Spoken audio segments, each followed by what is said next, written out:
Энэ удаа бид хөдөлмөрийн үндэсний намын удирдах зөвлөлийн гишүүн инженер Жаргал сайхны зол жаргалтай харилцах болно. Танд өдрийн мэнд хүргэе. Өдрийн мэнд. За бидний урилгыг хүлээж авч ирсэн явдалд их баярлалаа. Баярлалаа. За танд бас зөвхөн нэвтрүүлгийнхаа тухайд тавьж танилцуулахад нөгөө электрат цаг гээд электрат хөдөлгөөний одоо дэмжих гишүүдтэй явуулж ярилцдаг ийм ярилцлага. Тэгээ таны өмнө бол бас хөдөлмөрийн үндэсний намын одоо танаа зөвхөн электрат эвслийн те хоёр хүн орсныг та анзаарч харсан уу яасан оролцсон байгаа. Тэгээ та одоо 3 тон болж оролцож байна. За ягаад тэгэхээр нөгөө электрат хөдөлгөөнийхэн бол зөвхөн электрат эвслийг дэмжиж ажиллахаа бол аль хэзээ илэрхийлсэн дээ. Тэгэхээр та хэдэг бол би тэдний нэг төлөөлөл нөгөө зөв хүмүүсийн нэг байх гэж ойлгоод байгаа. За тэгээ юун төрөнд та зөв хүн гэдэг ойлголтын талаар өөрийнхөө тий ойлголтыг хэлээч. Яг зөв хүн гэж юу н хэнийг хэлдэг юм? Зөв хүн. За зөв хүн гэхээр яг гол нь чинь электрат зөв хүн электрат эвслийн хүрээнд тэгэхээр төрийн ачааг авч явах хүмүүс гэдэг ойлголтоор зөв хүн гэдэг ойлголтыг гаргаж ирж байгаа тийм. Тэгэхээр ер нь бол зөв хүн гэд бодох юм бол надад хамгийн дөрөв бууж байгаа юм хүн шиг үнийг л хэлнэ. За хүн шиг одоо зөв хүн байна гэхээр нэгдүгээр хүмүүжил тийм хүмүүжилтэй боловсрч гисэн. За боловсрсан хүн гэдэг бол одоо нэг сургууль төгссөн хэрэг бол биш. Хүн хөдөлмөрөөр амьдралаар туулсан замаараа боловсрдаг тийм үү. За тэгэхээр зэрэг хүмүүжлтэй боловсралтай тэгээд өнгөрсөн туулсан зам нь цэвэрхэн. Ийм үнийг л зөв хүн гэж хэлэх юм бол. Та хэр зөв хүн бэ? Хүн өөрийгөө зөвөө буруу юу гэж дүгнэх хэцүү.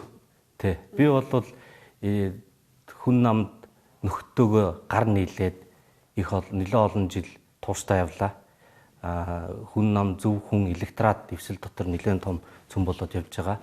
За эвсэл маань электрат гэж энэ Монголын нийгэмд хийдгээ хийчихсэн одоо үндсэндээ зөв хүмүүсийн бүрдлийн дэмжлэгийг аваад тэрний дотор би одоо хүн намын удирдах зөвлөлийн гишүүн зол жаргал гэд явж байгаа нь бол миний хувьд нэр төрөө хэрэг. Тэгэхээр тэр хүмүүс тодорхой хэмжээнд намайг зөв хүн байна л гэж дүгнсэн болов гэж боддог баярлаад байгаа. Жаргал сайхны зол жаргал инженер хөдөлмөрийн үндэсний намын удирдах зөвлөлийн гишүүн. Аж үйлдвэрлэл эрчим хүчний технологийн судалгаа төслийн менежмент чиглэлээр мэргэжсэн 1998-аас 2004 онд Оросын албаны улсын Санкт-Петербург хотын уул уурхайн дээд сургуулийг нефтхийн олборлолтын инженер 2008-аас 10 онд Токио хотын технологийн дээд сургууль Монголын нүүрснээс шингэн түлш химийн бүтээгдэхүүн үйлдвэрлэх төсөл боловсруулж химийн инженерингийн магистр зэрэгтэй тус төгссөн. Мөн 2005 онд Хятадын газрын төсний их сургууль шатдаг занараас нефт бүтээгдэхүүн үйлдвэрлэх технологийн курс, 2009 онд Токио хот дахь Нэгдсэн үндэсний байгууллагын их сургууль доктортой хөгжлийн курс, 2011 онд Австралийн Брисбен хотод уул уурхай аж үйлдвэрийн мега төслийн удирдлагын курст хамрагдсан. Зол жаргал нь 2004-өөс 8 онд Монголын алт компанид төслийн инженер, 2010-аас 17 онд тус компанид судалгаа хөгжлийн захирал, хагас коксын үйлдвэр, нүүрс баяжуулах үйлдвэр, нүүрс хим эрчим хүчний төслүүдийн удирдлагчаар ажилласан. 2017-аас 18 онд Даян дээрхийн ногоо хөгжлийн байгууллагад Улаанбаатар хотын гэр хороололт дулаан станц халаалтын технологи нэвтрүүлэх, зах зээлийн шинжээч, Сингапурын хөрөнгө оруулалтаа нүүрснээс байгалийн хий гаргах, шингэрүүлсэн хийгээр гэр хорооллыг хангах төслийн зөвлөхөөр ажилласан. 2018-аас 19 онд Европын сэргээн босгол хөгжлийн банкны хэрэгжүүлж байгаа Улаанбаатар хотын хөгжлийн үйл ажиллагааны хөтөлбөр төсөлд технологийн зөвлөх эрдэнэс хамгаалах компанид эрчим хүчний нүүрсийг ашиглах технологийн зөвлөх, Монголын ноос налуурын салбарын Эколаб төсөлд үйлдвэрийн эрчим хүчний үр ашигын шинжээч, Монгол улс Парисын хилцээрд оруулах үндэсний зорилтод хувь нэмэр баримт бичгийн аж үйлдвэрийн салбараас ялгарх хүлэмжийн тооцоолын зөвлөхөөр тус ажилласан. Өдгөө Монголын нүүрс ассоциацийн гүйцэтгэх захирлаар ажиллаж байна. Мөн 2008 оноос хойш Монголын үндэсний олон нийтийн телевизийн иргэдэд техникийн мэдлэг мэдээлэл түгээх зорилготой Монголын инженер нэвтрүүлгийн хөтлөгчөөр ажиллаж байна. Энэ нэг зөв хүн гэдэг ойлголтын тухай ярихаар ч гэдэг юм уу те. Өнөөдрийн энэ улс төр сууж байгаа хүмүүсийг буруу гэж харах хандлага бас энэ цаана яригадах шиг байгаа юм те. Эднэрийг одоо соёлыг өөрчлөе. Тийм учраас зөвхөн гаргая гэж тий. Тэгэхээр одоо юу гэдэг өнөөдрийн төр сууж байгаа хүмүүсийн талаар яг хоёр зүйл байна. Нэгдүгээр хүн гэдэг амьтан чинь өөрөө бүтээгдэхүүн. Нийгмийн туулж өнгөрсөн хийсэн амьдрал ажлынхаа бүтээгдэхүүн. Тэгэхээр бид нар 90 онд ингээд бид нар ардсан нийгэм байгуулнаа. Одоо диктатур байхгүй тий. Тэгээ хүн ингээд хөгж дэвших хэрэгтэй. Ийм сайхан нийгмийг байгуулна, чөлөөт эдийн засаг руу орно гэд. Тэгтэл тэр бүх юм өөрчлөгдөж яхад хүнээ хайцсан. Шал өөр нийгэм рүү орж явах дээр үед намайг бидний жоохон багт ингээд сонсголон гэд нөгөө байгууллагууд дээр өглөө болоод тэгээд одоо ингээд нийгэмд хүн яаж бие авч явах вэ? Тиймэрхүү юмуд бас улс төрийн мэс ч гэсэн өгдөгсөн шүү дээ. Тийм юм байхгүй ингээд шал өөр нийгэмд хүмүүс ингээд хайчаар нөгөөх нь чөлөөтэй байна, эрх чөлөөтэй байна гэдгийг овсгоотой залжин байна гэдэг ойлголт ирээд тунд их газар авсан шүү дээ. Тэгэхээр тэр юмн дундаас ингэж залдиж, овсгоодож гарч ирсэн хүмүүс тэрнийхээ бүтээгдэхүүн болоод дээшээ явсаар хагаад төрийнхээ дараа суудсан. Тэгэхээр тэдний арга барил тэр хүний одоо бүтээж байгаа энэ сууриасаа нөгөө жимс модноос хол ундаггүй гэдэг шиг хайлж гарахад хэцүү. Тийм болохоор одоо хийж байгаа үйлдэл нөгөө төрөө авч явж байгаа байдал тий нөгөө нэг усаа хөгжүүлэх янз бүрийн сан маан байгуулчаад эндээс хийж байгаа энэ төр бол ерөөсөө л тэр 90-ад оны замбраагүй юмны үргэлжил явсаар байгаа л ирчлээ гэж би бол боддتي. Тий. Тэгэхээр тэр дээр одоо зөв буруу гэдэг ялгаал гарах юм болоо да. Тэрнээс биш одоо би зөв та буруу хүн гэж хэлэх бол утгагүй шүү дээ. Яг одоо өнөө маргааш сонгуул бол ер нь болох гэдэг шүү дээ. Айгүй ойрын үед болох чинь. Тэгэхээр одоо тэр сонгуулаар сонгогдож гарч ирэх 76 зөв хүнийг сонгохын тулд одоо төрийн хувьд ямар яаж танигдах вэ гэж. Төрийн хувьд одоо ямар бодлого хэрэгжүүлэх шаардлагатай байна гэж харж байна. Төр гэдэг чинь юм блэ? Төрийн хувьд ямар бодлого бол? Төр гэх үү одоо нөгөө энэ улсыг удирдах байгаа гэдэг юм үү? Бодлогыг тодорхойлоод байгаа хүмүүс шүү дээ. Би бод ингэж харж байна. Нөгөө бужигнаандаас гарч ирээд одоо нэг юм гажуудсан тогтолцоо маш бэхжээд суудсан Монголд. Яг нөгөө ардчлал гажуудсан арчлал ирээд байгаа шүү дээ. Тэгэхээр тэр гажуудсан тогтолцоо гаднаас зөв хүмүүсийг гэж шашлтан дээрээ байгаа хүмүүсийг оруулах сонирхол байхгүй. Тийм болохоор тэднийг яаж дийш нь гарах вэ гэдэг бодлого бол хэрэгжүүлэхгүй. Тэгэхээр тэр юмд ороогүй одоо энэ дунд насны залуучууд гэж хэлээ л да. Юм үзсэн, амьдралдаа, туршлагатай, ажилдаа тий. Энэ хүмүүс тийшээгээ шийдвэр гаргалтанд орж эх орноо өөрчлөхийн тулд танигдах хэрэгтэй. Тийм үү? За танигдъя гэхээр зэрэг одоо манай сонгуулийн тогтолцоо нөгөө санхүүжүүлдэг, намын санхүүжилтийн хэлбэр бүх юм чинь нөгөө юмд орооцолцсон учраас асар их мөнгөний асуудал яриг. Мөнгөтэй үнэтэй өөрийгөө танилцуулах. Тийм мөнгөтэй байж танигдах ажилтаа тий. За тэгэхээр тэгээд за мөнгөтэй болоо их мөнгөтэй болоо танигдъя гэд энэ тэндээс мөнгө цуглуулах юм бол яг нөгөө систем рүү орчих штэ. Тэгэхээр энэ юм чөтгөрийн дойрог болчиход байгаа. За энэ нөхцөлд яасан гэхээр зэрэг электорат гэдэг энэ санаачлагыг тэр утгаар нэг эерэг бид найдаж хүлээж авч байгаа. Энэ хүмүүс нийгэмд урлаг соёлд, шинжлэх ухаанд, улс төрдтэй ингээд зөв хэлбэрээр насаараа яваад нэр төртөө гараад ирсэн хүмүүс хин нэгний гар болохгүй байх. Тэгээ эдгээр өөрсдөө ингэж гарч ирээд нийгмээ анхаараараа та нар одоо бид нар аятайхан хүмүүс нэг найдвартай хүмүүсийг оруулж ирээ гэдэг нь бол нэг одоо нийгэмд бас нэг бүх мессеж болох болоо. Хоёрдугаарт нийгэм одоо нийт иргэд чинь ингээд нөгөө амлалт мөнгөнд хулигтуулаад гэж хэлээ л да. Хууртаад ингэж явсаар ирлээ шүү дээ. Тэгээд 30 жил гэдэг бол ерөнхийдөө бас нэг юм түүхийн давтамж юм байл. Тэгэхээр 30 жил хулигтуулсан хүмүүс одоо нэг юмыг арай эрүүлэр хардаг болсон баг. Сая тэр сонгуулийн амлалтууд энэ тэр гаран гутал нийгэм бол их тийм доог тохуутай хариу үйлдэл үзүүлж штэ. Энэ бас найдлага төрлөөд байгаа. Гуравдугаарт Монгол улс дэлхийдэр ганцаараа биш. Бид нар ялангуяа нөгөө хуучин коммунист социалист улсуудтай олон талаараа төстөө.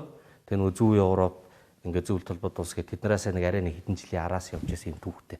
Тэр гажуудсан арчил гэдэг имийг засах хөдөлгөөн сүүлийн хэдэн жил зүүн Европт айгүй эрчимтэй өрнөссөн. Тэгээд тэрнийхэн оронд нөгөө том юм намууд биш жижиг одоо боловсон хүчний мэрэгчлэтнүүдийн олон намууд гарч ирээд олон намын тогтолцоо үүсгэх юм чинь бий болж байгаа байхгүй юу. Тэгэхээр тэр хоёр дахь шин давлгаа одоо ингээд нэг хэдэн жилийн хоцрогдолтойгоор Монголд орж ирж байна. Тэр нийгмийн уур амьсгалаараа бас мэдрэгдэж байна. Бид нар өөрсдөө хамаг цагаа зарцуулаад нөгөө мөнгө олох ёстой тодорхой төвшөнд хүрсэн залуучууд чинь тэр цагаа зарцуулаад ингээд улс төрийн нам байгуулад хэд хэдэн нам байгуулад явцгааж байна. Дээрээс нь электоратын ахмадууд бас тэрийг мэдэрч байна. Тэгэхээр нийгмийн энэ зөв цаг нь ирж байгаа юм болоо гэж боддог. Тэгэхээр яг өөрөө чинь те төр гэдэг ойлголт өөрөө чи хувьд юу юм бэ? Төрийн сүлд төршөө гэдэг чих сонио үг. Төр гэдэг үгийг би нэг сонирхоод славардж үзсэн. Тэр бол одоо бидний үг дээдсийн үед хэрэгжилж исэн үг. Утга нь болохоор зэрэг ёс, хууль гэсэн тиймэрхүү утгатай үг. Төр ёсын тэгж ярьдаг штэ. Төр гэдэг бол засгийн газар тэнд байгаа байшин биш. Энэ бол хөдөлшгүй юм ёс дүрм жаяг. Чингис хаан бол өөрөө төр биш. Чингис хаан хуулиар засагласан. Их засаг хууль те.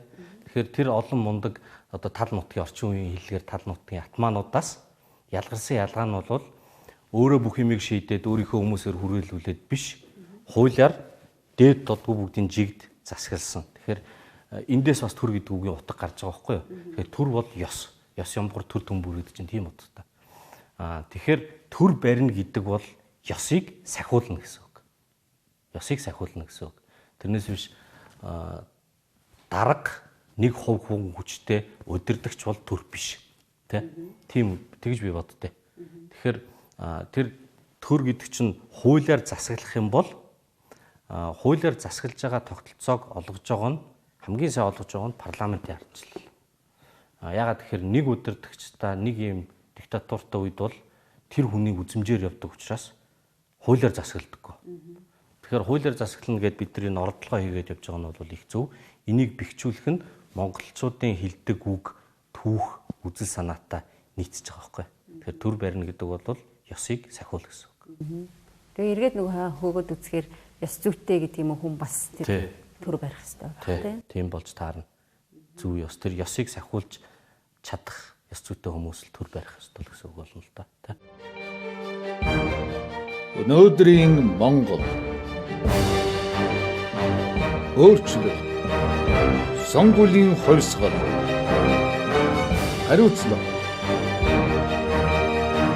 зөвхөн дэмжих электорат цаг. Улс төрлөө орох одоо бүр одоо анхны санаа гэдэг юм уу яагаад төрсөн юм? 2015 онд хөгжил хүн клуб гэж байгуулагдаад тэгээд нэлээд хэдийн арга хэмжээнүүд хийсэн. Тэгээд тэр үед бол яа харахгүй ингээд бүр нэг жоох хүмүүс биш. Дор хаяж 10 жил, 20 жилийн туршлагатай. Тэгээд дунд ийм насны залуучууд өөрсдөө амьдралаа тийгэж явчих хангалттай чадамжтай. Монголдо болоод олон улс хүлээн зөвшөөрөх нийтл болж их гоё өрөмж гарч ирсэн л дээ. Тэгээд би тэр клубын гишүүн болсон.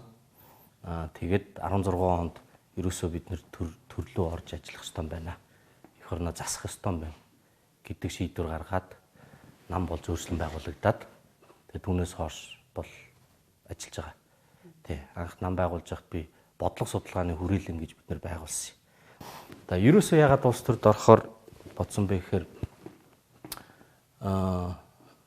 магадгүй энэ бүр хүүхдтэй байх юм л байх. Тий. Бид нар чинь бас нөгөө эх оронч инээдэрэ гэдэг нь хуучны одоо тэр боловсролын системийн төгсгөлийн үеийнхэн тий. За тэр социализмын нөгөө пианер мэнерийн газ түгэнтрийг хальт зүгөөд үтсэн хүмүүс байхгүй. Дараа нь 90-ад оны үед одоо нөгөө хүүхэд насндаа өстой хар бор 9 жорын дундор явсаран байгаад жинхэнэ 90 сайн тэгэхээр одоо өөрийгөө магтсан болчихно тий. Мэдээж тийм байхгүй. Үн чинь нөгөө эцэг их хүрээлэл юм чинь хувь хүн бүртгэхэд чадамж нь бүртгэхэд нөлөөлдөг учраас тэр дундор явсараагаад гадаад дотоод энэ тэнд одоо том сургуулиуд боловсролын эзэмшээд том ажил хийгээд үзсэн иймэрхүү хүмүүс шүү дээ. Тэгэхээр тэр бүр багын л тэр байх үеийн тэр нэг эх орончийн тэр хүмүүс тодорхой хэмжээнд бол үлдчихэл яваад исэн. Тэгээд 90-ад оны үеийн тэр ороо бусгаад цаг монголчууд их ядуу байлаа, нийгэм хүнд байлаа. Тэр үед зүгээр би өөрөө юу гэж харж байсан бэ гэхээр манай улсад суур хүнд аж үйлдвэр эдийн засгийн тулгуур нь их сул юм байна. Тийм болохоор хүнд аж үйлдвэрийн боловсруулах хүнд аж үйлдвэрийг хөгжүүлэх хэрэгтэй юм байна. За тэр бол түлш, эрчим хүч, ган төмөрлөг, хийм гэдэг иймэрхүү юмнууд байхгүй юу? Тэгээ барилгын материал гэдэг. Тэгэхээр тэн дундаас харж байгаад яг тухайн үед нөгөө тамсаг дээр ингээд нефт болоод очруулахын дээд мэлэн юм болсон шүү дээ. Тэгээ нефт бол ер нь Монголын гол одоо стратегийн бүтээгдэхүүн. Би ер нь ийм чиглэлийн инженер болёо гэдэг мэргэжлээ сонгоо явчихсан. За тэгээд нефтийн инженер гэдэг мэргэжлийг Оросд эзэмшсэн гэж байгаа тий. Дараа нь нефтийн инженер би Оросд уул уурхайн сургууль төгссөн. Петербургийн уул уурхайн сургууль. Сүүлд бол Японд нүүрсний химийн боловсруулалтын чиглэлээр магистр. Нүүрснээс химийн бүтээгдэхүүн, шингэн хий гаргаж авч болдог гэд сонсч байсан баг тийм. Тэгэл ер нь нефт, шатдаг занаар нүүрс, эрчим хүч гэд энэ чиглэлээр ажилласан.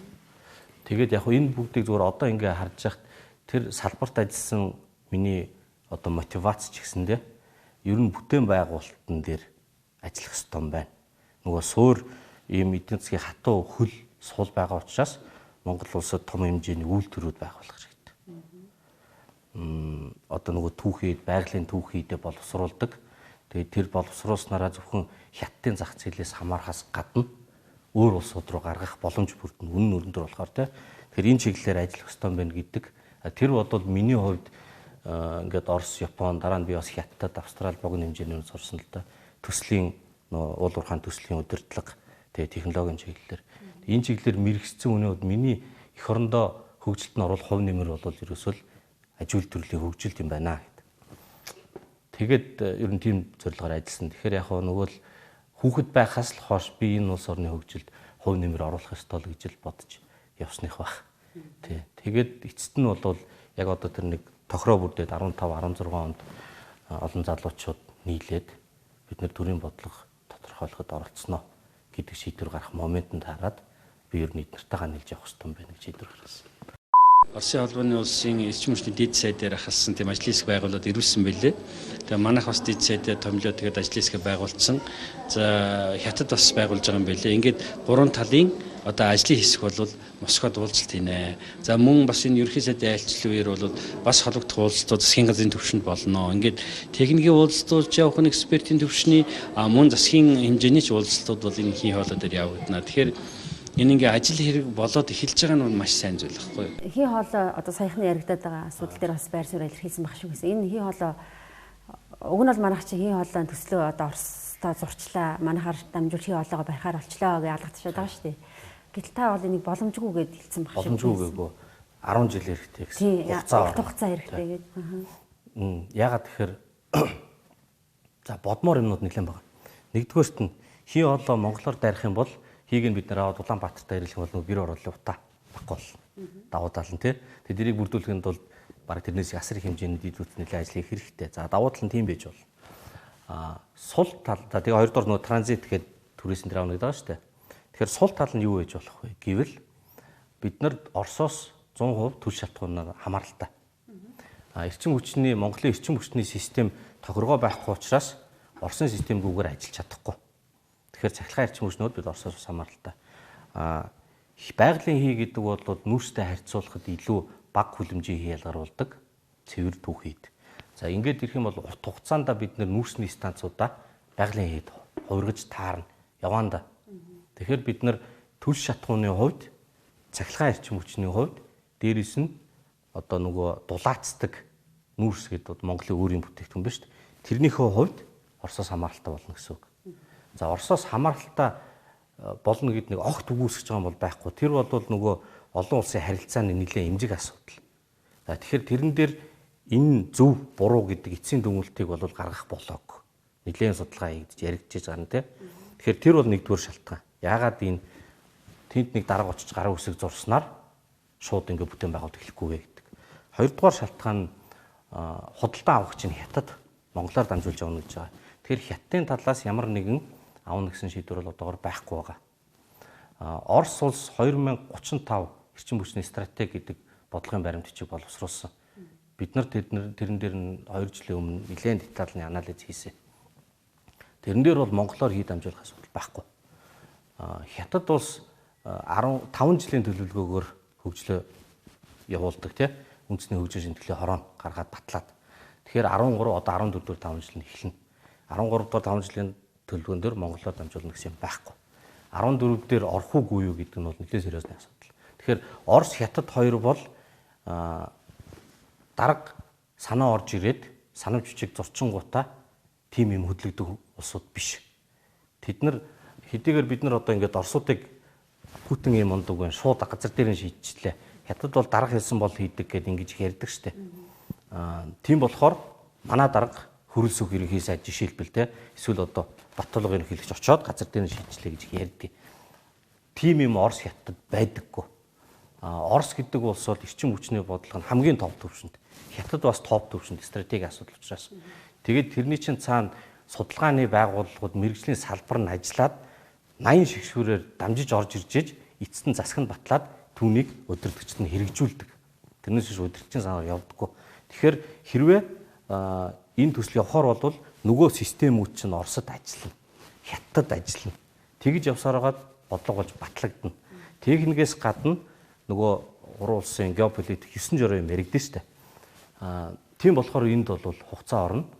Сая бол Путин ерөнхийлөгч нөгөө Миллертэй Газпромын уулзаад хэлэхдээ техник эдийн засгийн үндэслэлийг эхлүүлье гэсэн. Техник эдийн засгийн үндэслэл гэдэг бол одоо тараас чиглэлээ сонгоно. Дээрээс нь хаанаас хийгээ нийлүүлэх вэ гэдэг нь бас тодорхойг байгаа. Аль ордоос нийлүүлэх дээр тооцно. Тэгээд техникийн хувьд хөрөнгө оруулалт юм хэд болох уу, эдийн засгийн ашиг болох энэ төр тооцоо. Цэвэр техник талаас. За энийг хийхэд Сибирь өвч 1-р төсөл дээр бол бараг 5 жил зарцуулсан байж. Яг хийхдээ 2 жил. Тэгээд олон жилийн яриатай. Тэгээ бүтээн байгуулалт нь 5 жил. Тэгээ бодохоор 10 жил бол байна. Тэгэхээр энэ бол яг том хэмжээний яриа. Тэгээ иймэрхүү яриаг ингээд PR-ын зорилгоор ашиглах нь бол гинэн бөгөөд хортой үзэгдэл. Манайхан ч одоо дахиад бас нефтийн үйлдвэр барьнаа гэдэг нэг юм шийдвэр гаргацсан. Тэ. За энэ үйлдвэр бас ойрын үед босох боломж байгаа юу? Одоо баг эхэлсэн явж байгаа ч гэдэг лөө. Нефтийн үйлдвэрийн хувьд бол ер нь ингээд засгийн хийж байгаа юмыг шүүмжлэхийн тулд шүүмжлэх тодохгүй шүү дээ. Ялангуяа бид нар шиг ингээд салбартаа тодорхой хэмжээний танигдсан хүмүүс бол. Тэгэхээр нефтийн үйлдвэрийг бол манай газрын тосны салбарын ихэнх нь барих ёстой гэдэг дээр санал нийлдэг. Эдийн засгийн хувьд бол хэцүү. Дээрээс нь дотоодын олборлж байгаа нефт нь хүрэхгүй. Тэгээд ялгаагүй гаднаас түүх хийдээсээ хамаарна. Ингээд тодорхой биш юм их байдаг гэж ярьдаг тий. Гэхдээ бид нар чинь жилдээ одоо бараг 2 сая тонн түүх нефт шилжүүлэх юм бол тийм хэмжээний нефт бүтээгдэхүүн хэрэглэж байгаа. Нөгөө гадаад валют чи ихэнх нь валют хэлбэрээр Оросын нефтийг авахд зарцуулчихж байгаа. Тэгэхээр тэр мөнгө Монголд үлдэнэ гэсэн үг байхгүй юу? Тэр мөнгө Монголд үлдэхээр нөгөө инфляц чинь нөлөөлнө. Инфляц нь банкны зээлийн хүүд нөлөөлнө. Банкны зээл нь жижиг дунд бизнест нөлөөлнө. Тийм болохоор ийм суур юмыг бол монголчууд хийх ёстой. Тэгэхээр нефтийн үйлдвэр барьж байгаа нь бол би зөв гэж үздэг.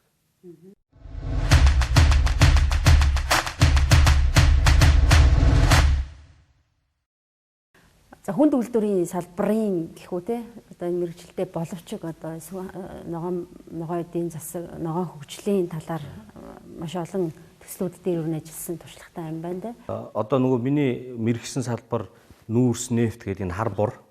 Тэгтэл яагаад ногоонтой холбогдож байна вэ гэхээр дэлхийн уур амьсгал яалч ногоо хөгжил яригдж байна те. Гэтэл монголчуудад юу вэ гэхээр биднэрт нүүрс байна. Энэ бол одоо бидний өгөгдөл. Өөрийнхөө хэмжээг ашиглах хэрэгтэй шүү дээ.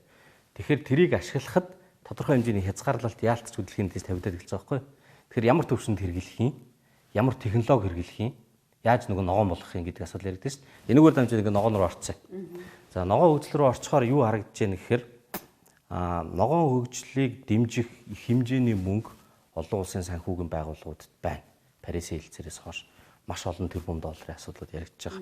Монголчууд тэрийг аваад ашиглах юм бол өөрт хэрэгтэйгээр хэрэглэх боломж өргөн байгаа. Сүүлийн хэдэн жилүүд сэргийлэх төр нэлээх ашиглалаа тий. За одоо ингээд ашиглахаар зэрэг тэрийг оруулж байгаа юмнууд нь хит өндөр технологи. Нөгөөх нь тэр ногоон санхүүжилтийг бүрдүүлж байгаа дэлхийд нөлөө бүхий улсууд чинь өөрсдөө технологи үйлдвэрлэж зардаг хүмүүстэй. Тэгэхээр тэр технологиг худалдаж авахт нь хамаг мөнгөний зараад дуусчих юм бол нөгөөх нь яг Монголын нөхцөл сайн ажиллахгүй, Монгол хүнд наалтж багтаа. Тэгэхээр миний хийсэн дүгнэлт юу гэхээр нэгдүгээр бид нар Монгол хүнд аль технологи нь хамгийн их наалтцтай байна. Аль нь хямдхан бөгөөд хөрсөндөө бууж гин гэдгийг нь сонгоод тэрэндээ таарсан тэр их хэмжээний мөнгийг оруулж ирэх юм бол биднэрт маш ашигтай. За хамгийн түрүүнд бууж байгаа зүйл юу гэхээр зэрэг одоо Монгол гэр орол Улаанбаатарын гэр ороолын жишээ нь 220 орчим мянган өрх байгаа тий. Түүний бараг тал нь зарим нь яг түрээс. Гэхдээ ер нь 100-аад мянган бол гэрт амьдэрдэг.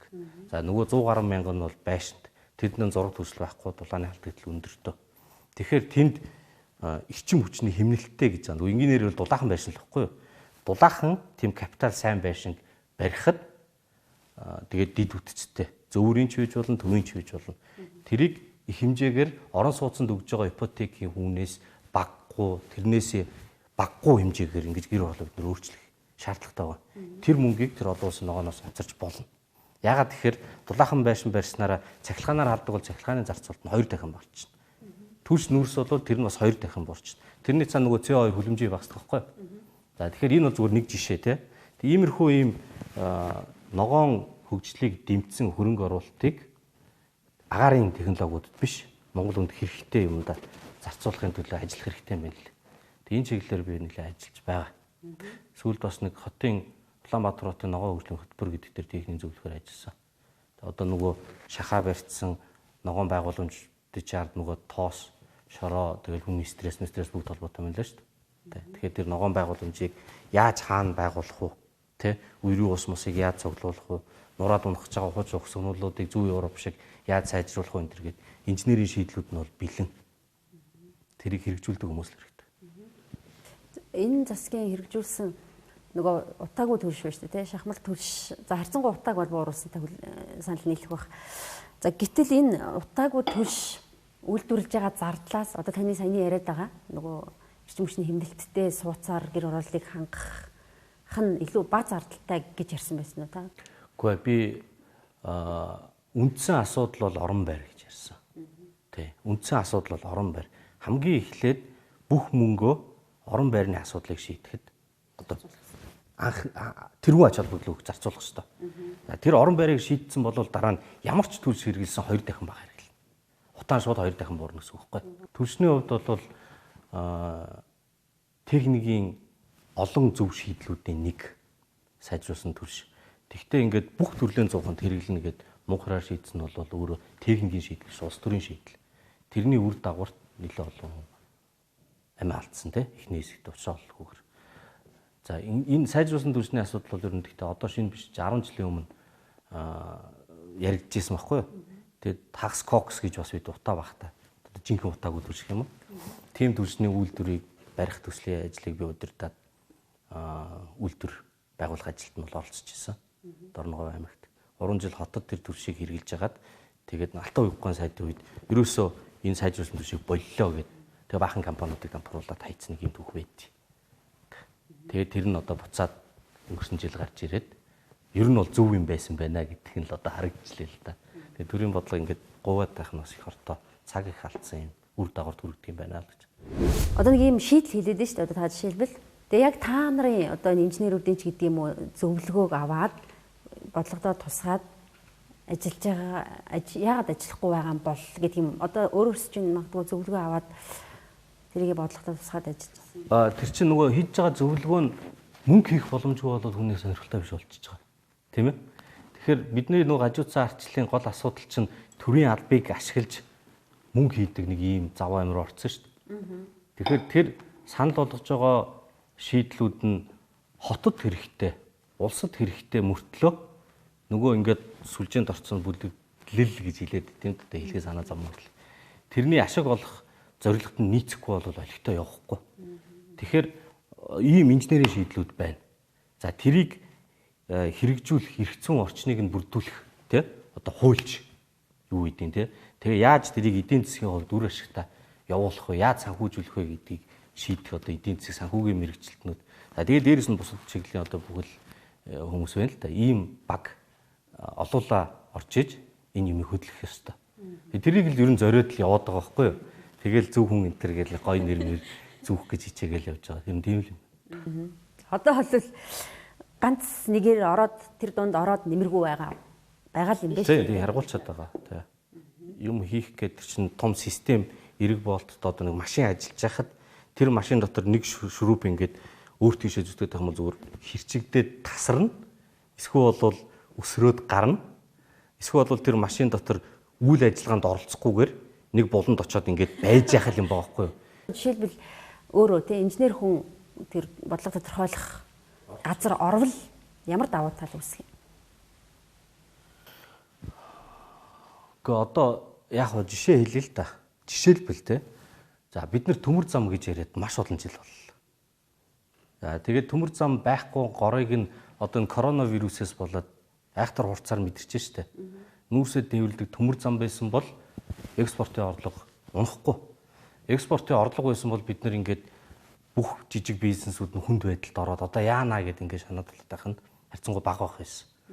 Тэгтэл нөгөө өргөн нарийн зам ярьсаар хагаад 10 хэдэн жил болцсон. Тэр өргөн нарийн замын чинь жишээлбэл одоо Белорусын Европын хил дээр тэр хөдлөх бүрэлдэхүүн өөрөө нэг 15 км цагийн хурдтай явж байхад нь замд нь шууд тохируулцдаг. Тэгээд нарийн царгаас орж исэн өргөн рүүг ороод зүгээр яваад зогсохгүйгээр. Тэр бол техникийн шийдэл байхгүй юу? Олон жишээний нэг. Энэ шийдлийг хэрэгжүүл мэддэг хүмүүс бол Монгол зөндөө байх. Инженер техникийн ажилтнууд.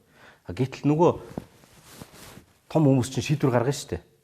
Тэд нар тэрийг ойлгоод тэгээ үнэхээр хийх ёстой мэн гэдгийг мэдрэхгүй болвол бид нар дунд орж бид нар ажиллах хэрэгтэй байна шүү дээ. Тийм болохоор мэрэгчлэтнүүд тийшээгээ орох хэрэгтэй. Салбар бүрийн тодорхой түвшинд үнэлэгдсэн ийм одоо залуучууд бол орох хэрэгтэй байгаа. Тэгээд таны хэлдэг үнэлдэ чи яах гээд байгаа юм бэ? Ажиллаа хийгээ сайхан явахгүй. Тэгээл тэр өөр очоод далдаал гэж янз бүр юм яриад. Би тэгж явмааргүй байна. Энэ монголч нь одоо бидний л одоо бидний хамааралтай зүйл байхгүй юу те. Бид нар өөрсдөө энэ улсаа бүтээж байгаа шүү дээ, гэрээ барьж яана гэдэг шиг. Тэгээ бид нар ингээд мэрэгжлийнхээ ажлыг хийгээд урт юмаа хийгээд явж идэг. Нөгөө эх орноор маань энд гарцсан хүмүүс тоглоод надаа нэг хэдэн төгрөг шидчихэд чи тийм ажил хийгээд яваад ахыг мэрэгчлэн зөвшөөрж болохгүй. Тийм учраас зориг гаргаад бүгд бол явж чадахгүй л байх. Тэр чинь аж амьдрал, орлого бүх юмний асуудал шүү дээ. Зориг гаргаад, золиос гаргаад явж байгаа нэгээ бид нар дэмжих хэрэгтэй байна. Тэгээ ер нь хэр хэцүү байна. Одоо энэ мөнгөтэй тэгээ улс төрд маш олон жил суудсан ийм хүмүүстэй өрсөлдөх гээд шүү дээ. Өрсөлдөд яг нөгөө төрийн дотор нь ороод ингээд тэр машин дотор нь ороод тэ жинхэнэ тулаанд нь орхоос наан одоо ч гэсэндээ зүгээр хувь хүний хувьд бол хүнд хэлгүй байх. Ягаад тэгэхээр би чи нэг ажил хийх гээд одоо мэрэгчлэрээ ингээд хэдэн хоног зарцуулж байна, хэдэн цаг зарцуулж байна тэрүүгээрээ өөрийгөө үнэлээд ингэж амьдрдаг үнэлтэй зөвлөх үйлчлэг үзүүлээд тэгэхээр тэр ажлууд чинь хязгаарлагдчихж байгаа. Өө чи чин зураг тар гардаг, нам ам гэд яваад идэг. Тэ оруулах юм бол бизнесийн нууц. За тэрийг бол ойлгож болж байна. Тэ? Бизнесийн нууц. Тэгээд манайх бол манай одоо компани бол энэ намтай хамтарч ажилладаг ч юм уу те. Иймэрхүү юмнууд аягүй их байна. Танайхаж бас өөртөө хэлээд ах шиг ба нэг юм хэдэн сэхэтэн залуучууд, мөнгөгүй залуучууд нэлчээл одоо нэг юм мөнгөтэй хүмүүстэй өрсөлдөхөө яваад байна гээд. Тэгээд та нарыг харахаар хит даруухан байгаад байгаа юм биш үү гэдэг нэг юм асуулт гараад идэг л байна. Тэрийг сул тал гэж их олон хүмүүс шүүмжилдэг те. Тэр чинь юу л да? Эерэг сөрөг тал бүх юмд байдаг гэдэг шиг нөгөө амьдралаараа, ажиллаараа, сургуулаараа тодорхой хэмжээнд зовлон үзээд хүмүүжээд ингээд хэлбэрчсэн хүн чинь өсчээд ээж чаддгүй болцдог байх. Миний бодлоор бол.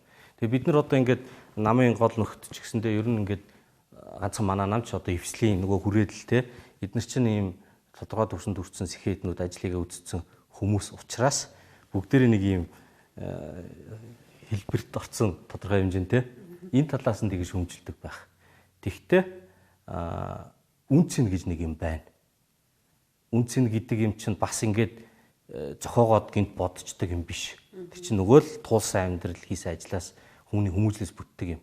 За тэр үнцэн нь бол хин нэгний атганд ороод эсвэл мөнгөөр худалдагдаад ингэж явчих хүмүүс бол биш байхгүй юу?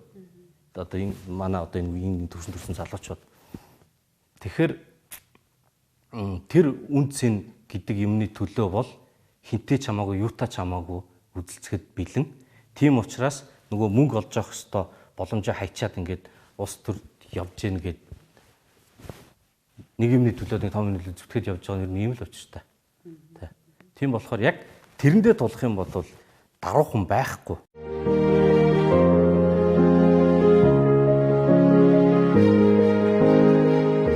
Зөв хүнэн дэмжих электорат хөдөлгөөн. Залуучуудад, орчин үеийн залуучуудад те одоо ийм гоё туршлага болох байх гэдэг үднээс бас асуугаад байдгийн.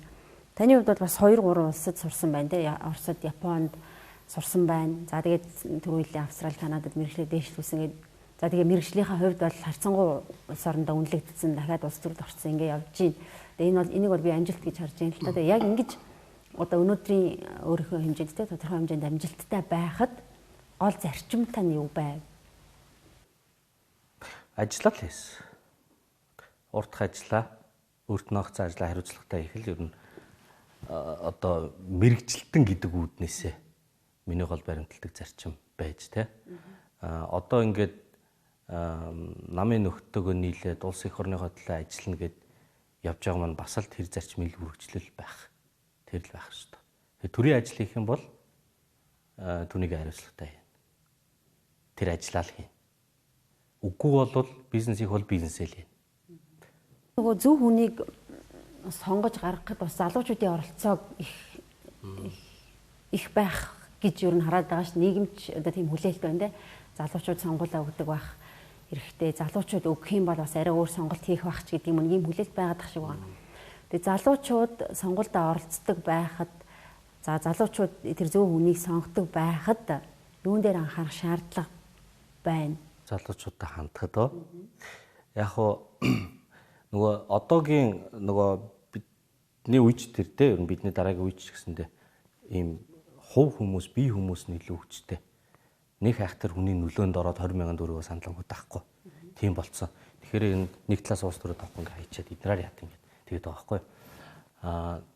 Тэгтэл бас нэг залуучууд байна.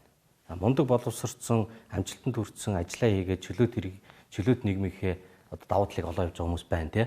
Гэхдээ нөгөө нэг одоо 90-ад онд нөгөө хуучин бюрократ систем дарга нарын тусдаа нийгэм элит нийгэм үүсээд тэгээд чинь задгарч ажилласан шүү дээ. Тэр шиг одоо ингээд тэр төр бизнесийг холдсон бүлэглэлийг чинь залгамж халаанууд нь сайхан залуучууд гэхдээ нөгөө эрг сурганы механизмаар ажилдаг болцсон ийм үе байна. Тэгэхээр одоо ингээд хараа сууж байгаа мэрэгчлээ чадвартай эрх чөлөөтэй хувь хүмүүс тэр залуучууд та нарын нийгмийг эднэрийн залгамж хадлаа удирдах явах юм уу? Энийг бид нэр зөвшөөрж байгаа юм уу? Энийг бол зөвшөөрж болохгүй. Тэгэх юм бол та нарын одоо бидний та нарын дүүнэрийн хүүхдүүдийн ирээдүй маш бүрхэг болно тий. Тийм болохоор саналаа өг тэднийг өөрчлөх хэрэгтэй, оролцох хэрэгтэй. Улс төр нэгнийг баалж дооглох бол ерөөс утгагүй. Мэргэжилтнүүд харин ч эсэргээр тодорхой хэмжээнд улс төрчих ёстой гэж би боддог. За бидний ярилцах цаг ер нь дууссан. Тэгээд би мэдээж асуугаагүй одоо юу гэдэг өөрөө чи ярихыг хүсэж байгаа олон түмэнд хүрэхийг зорж байгаа маш олон асуултыг асуугаагүй үлдээсэн баг. Тэгээд төгсгөл сүүлийн хугацааг бас үлдээе. Яг одоо хэнд хандаж те юу ч хэлмээр байна. Бидний хүрээлэл энэ сэхэтнүүд гинүү, мэрэгжилтнүүд гинүү ажиллаж байгаа өргөн хүрээний сайхан залуучууд зөндөө байна. Та нар маань зоригтой хүмүүс нь бид нартай нийлээд золиос тодорхой хэмжээнд гаргаад эх орны өөрчлөгийн төлөө улс төрлөө орж ажиллаа. Тэр хэцүү байгааг бол бид бүгд ойлгож байгаа. Хэцүү байгаа хүмүүс нь биднийгээ дэмжээ. Битгий очлоо. За хоёрдугаарт нь залуу хүмүүс түрүү хэлсэн та нарын ирээдүг баллахгүй байхын тулд өөрсдөө нийгмийн өөрчлөлтөнд идэвхтэй оролцох явж байгаа хүмүүсийн дэмж ганцхан бид одоо манай нам манай эвсэл гэдэг яриад байх бол утгагүй л дээ. Өөрийнхөө зөв гэж байгаа хэнийг ч хамаагүй очиод дэмжиж оролцох хэрэгтэй л гэж л хэлээ да. За их баярлалаа. Ажлын их амжилт хүсье. За эрхэм үзэгчдээ электрат ярилцлагын ээлж дугаарыг хүргэлээ. Энэ удаагийн ярилцлагын зочин Хөтөлбөрийн үндэсний намын удирдах зөвлөлийн гишүүн инженер Жаргал сайхны зол жаргал байлаа.